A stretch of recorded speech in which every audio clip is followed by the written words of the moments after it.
Hey guys, welcome to Cinematics. Kichcha Sudeep ஆக்டிங்ல Kannada டைரக்டரான Vijay Karthikeya டைரக்ஷன்ல ஒரு action த்ரில்லரா ரிலீஸ் ஆன மேக்ஸ் மூவி ரிவ்யூ தாங்க இன்னைக்கு பார்க்க போறோம். இந்த படத்தோட run time 2 hours and 12 minutes. Budget around 50 crores. Max படத்தோட ஸ்டோரி சினாப்சிஸ் பார்த்துருவோம் வாங்க. செம்ம டெரர் அண்ட் பவர்ஃபுல்லான இன்ஸ்பெக்டர் அர்ஜுன் சஸ்பென்ஷன் முடிஞ்சதோட புது ஸ்டேஷன்ல சார்ஜ் எடுத்துக்க அந்த ஊருக்கு வராரு. இவர் சார்ஜ் எடுக்கிறதுக்கு முன்னாடி நைட்டு மினிஸ்டர் பசங்க 2 பேரு செம்ம போதையில போலீஸ் செக் போஸ்ட்டை இடிச்சு தள்ளிட்டு கிராஷ் பண்ணிட்டு போயிடுறாங்க. இதை பார்த்த அர்ஜுன் அந்த 2 பசங்களையும் துவச்சி எடுத்து லாக்அப்ல போட்டுடுறாரு. அர்ஜுன் வீட்டுக்கு போக ஸ்டேஷன்ல உள்ள ஒருத்தரும் பர்சனல் ஒர்க்காக ஸ்டேஷனை கொஞ்சம் பூட்டிட்டு போயிடுறாங்க. வந்து பார்த்தா மினிஸ்டர் பசங்க 2 பேரும் செத்து கிடக்குறாங்க. இதுக்கப்புறமா அந்த ஒரு நைட்ல அடுத்தடுத்து நடந்த சுவாரஸ்யமான சம்பவங்கள் தாங்க இந்த மேக்ஸ். டைரக்டர் விஜய் கார்த்திகே ஒரு தரமான ரைட்டிங்கே பண்ணிருக்காரு. கைதி படத்தோட தாக்கம் அதிகமா தெரிஞ்சாலும் ஸ்கிரீன் பிளேல கலக்கி இருக்காருங்க. ராபிட் ஃபயர் மாதிரி சீன்ஸ் எல்லாம் டக்குன்னு ஷிஃப்ட் ஆயிட்டே இருக்கு. மூவியோட டியூரேஷனும் கம்மின்றதால லாகுமே பெருசா எங்கேயுமே தெரியலங்க. மாஸ் ஹீரோன்றதால கமர்ஷியல் எலமெண்ட்ஸ் இவங்களால தவிர்க்க முடியலங்க. கதையில சின்ன விஷயத்துக்கு கூட டீடைலிங் பண்ணிருக்காரு டைரக்டர். மாஸ் எலமெண்ட்ஸ்க்காக வச்ச சீன்ஸ் தவிர வேற எங்கேயுமே பெருசா லாஜிக்கல் மிஸ்டேக்ஸ் நமக்கு படம் பார்க்கும் போது தெரியல. சுதீப்போட ஒன் மேன் ஷோவா மட்டும் இல்லாம அவருக்கு தேவையான பில்டப் எலமெண்ட்ஸ் பிளஸ் எங்கேஜிங்கான நேரேட்டிவ் ரெண்டும் சேர்ந்து கொடுத்ததுதான் இந்த படத்தோட பெரிய பலம். மாஸ் ஹீரோ சுதீப் அவருக்குனே உண்டான ஸ்டைல், ஸ்வாக், டயலாக், டெலிவரின்னு இந்த படத்திலையும் score பண்றாருங்க.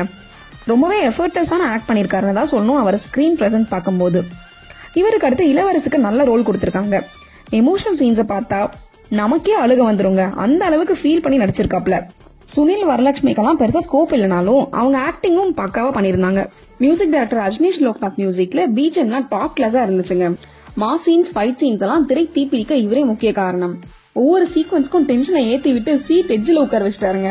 SR Ganesh Babu editing எல்லாம் பார்க்கும்போது நியூ ஃபீல் தாங்க கொடுத்துச்சு. கலர் வேரியேஷன்ஸ் எல்லாம் வச்சு பெக்யூலியரான சீன்ஸ் எல்லாம் கொடுத்திருக்காரு. படம் இவ்வளவு ஷார்ட் அண்ட் கிறிஸ்பா காமிச்சதுக்கு இவருக்கு ஒரு பெரிய அப்ரிசியேஷன் கொடுக்கணுங்க. டிஓபி சேகர் சந்திரா அவரோட சைட்ல இருந்து இன்புட்ஸ் கொடுத்திருக்காருங்க. அதெல்லாம் படத்தை இன்னுமே கொஞ்சம் பெட்டரா காமிச்சிருக்கு. ஒவ்வொரு 10 minutesக்கும் ஒரு சேசிங் இல்லனா ஃபைட் சீக்வன்ஸ் நடந்துட்டே இருக்குங்க. ஸ்டண்ட் டிபார்ட்மெண்ட் அவ்வளவு ஹார்ட் ஒர்க் போட்டிருக்காங்க. கிளைமேக்ஸ் சீக்வன்ஸ் மட்டும் இன்னும் கொஞ்சம் நல்லா பண்ணிருக்கலாம். அதுல பஸ் கார்னு பறக்க விட்டு ஓவரா சினிமாடைஸ் பண்ணிட்டாங்க. இந்த படத்தோட பாசிட்டிவ்ஸ் பாத்தீங்கன்னா ஃபயரான screenplay, background music, Kichcha சுதீப்போட பவர்ஃபுல்லான பிளே, எடிட்டிங், சினிமாட்டோகிராஃபி இதெல்லாம் தாங்க. நெகட்டிவ்ஸ் பாத்தீங்கன்னா லோகேஷ் கனகராஜோட கைதி படத்தோட இன்ஸ்பிரேஷன் அதிக அளவுல இருந்ததால சுவாரஸ்யமான ஸ்கிரீன் பிளேவா இருந்தும் அதே ஸ்டோரின்ற ஃபீல தாங்க வர வச்சது. கிளைமேக்ஸ் கூட been better. First half fast forward பண்ண மாதிரி இருந்துச்சு. அதை கொஞ்சம் டைம் எடுத்து பொறுமையா சொல்லியிருக்கலாம். ஏன்னா எல்லா ஆடியன்ஸ்னாலையும் இவ்வளவு ஃபாஸ்டா ஃபாலோ பண்ண முடியுமான்னு தெரியல. தென் சப்போர்ட்டிங் கேரக்டர்ஸ் கொஞ்சம் பேர் ஓவர் ஆக்ட் பண்ண மாதிரி இருந்துச்சு.